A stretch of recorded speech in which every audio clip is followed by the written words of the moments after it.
Super tuber में आप लोगों का स्वागत है और आज हम लोग हल्क के कैरेक्टर राइट्स और इसके सोलो प्रोजेक्ट के बारे में बात करेंगे। और ये एक मूवी भी हो सकती है और या फिर ये सी हल्क की तरह एक सीरीज भी हो सकती है। और ये प्रोजेक्ट मार्वल की तरफ से होने वाला है क्योंकि बहुत सालों से ये र्यूमर सुनने को आ रहा है कि हल्क का कैरेक्टर राइट और उसका डिस्ट्रीब्यूशन राइट दोनों मार्वल के पास वापस आने वाला है। और ये र्यूमर अब कंफर्म हो सकता है क्योंकि बहुत से ट्रस्टेड सोर्स ने ये कंफर्म किया है हल्क अब पूरी तरह से एमसीयू में वापस आ रहा है। और अगर किसी को ये कैरेक्टर राइट्स वापस आ रहा है ये समझ नहीं आ रहा है तो उनको मैं शॉर्ट में समझा देता हूँ। तो 2008 से पहले जब मार्वल के पास अपने कैरेक्टर्स के ऊपर मूवी बनाने के लिए रिसोर्सेज नहीं था तब मार्वल ने अपने बहुत से कैरेक्टर्स को बेचने का फैसला किया और उन्हीं सारे कैरेक्टर में से एक हल्क भी था जिसे यूनिवर्सल स्टूडियोज ने खरीद लिया। और हल्क के कैरेक्टर को खरीदते समय मार्वल और यूनिवर्सल के बीच ये डील हुई कि अगर यूनिवर्सल हर 5 साल में हल्क के ऊपर एक मूवी नहीं बनाता है तो हल्क का कैरेक्टर मार्वल के पास वापस आ जाएगा। पर 15 साल तक डिस्ट्रीब्यूशन का राइट यूनिवर्सल के ही पास रहेगा और 15 साल तक कंटिन्यू यूनिवर्सल कोई मूवी हल्क पे नहीं बनाता है हल्क के कैरेक्टर का सारा राइट मार्वल के पास वापस आ जाएगा। और इसी डील के बाद हल्क की फर्स्ट मूवी हमें 2003 में यूनिवर्सल की तरफ से देखने मिली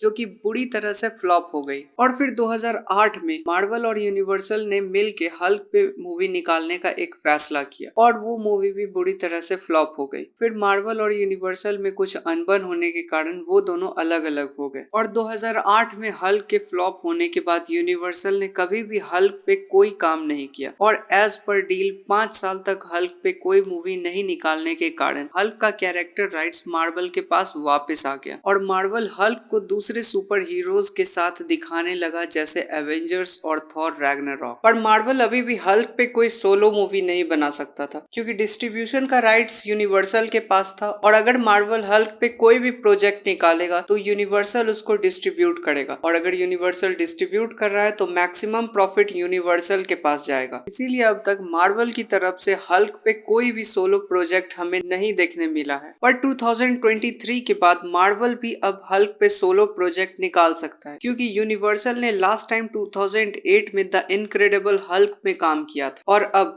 जून 2023 में 15 इयर्स पूरे हो जाएंगे जिसके बाद हल्क का सारा डिस्ट्रीब्यूशन राइट्स भी मार्वल के पास वापस आ जाएगा जिसके बाद हल्क की सोलो मूवी जैसे वर्ल्ड वॉर हल्क भी अब पॉसिबल है। और हल्क के सोलो प्रोजेक्ट का प्लॉट मार्वल शी हल्क के सीरीज से एस्टेब्लिश कर रहा है और फेज 6 में हमें शायद एक हल्क प्रोजेक्ट भी देखने मिल जाए क्योंकि मार्वल ने फेज 6 की सिर्फ 2 मूवी को कंफर्म किया है वो है एवेंजर्स द कैंग डायनेस्टी और सीक्रेट वॉर्स। और हम देख सकते हैं कि फेज 6 का ढेर सारा स्लॉट अभी खाली पड़ा हुआ है और शायद हमें हल्क प्रोजेक्ट किसी एक स्लॉट में दिख सकता है D23 एक्सपो में। तो आप क्या सोचते हैं हल्क एक मूवी डिजर्व करता है या फिर एक सोलो सीरीज डिजर्व करता है? अपनी राय कमेंट में बताएं। और एक बात, वीडियो पसंद आई हो तो लाइक करो, सब्सक्राइब करो, जम के सपोर्ट दिखाओ, शेयर करो। बस अब जाओ यहाँ से।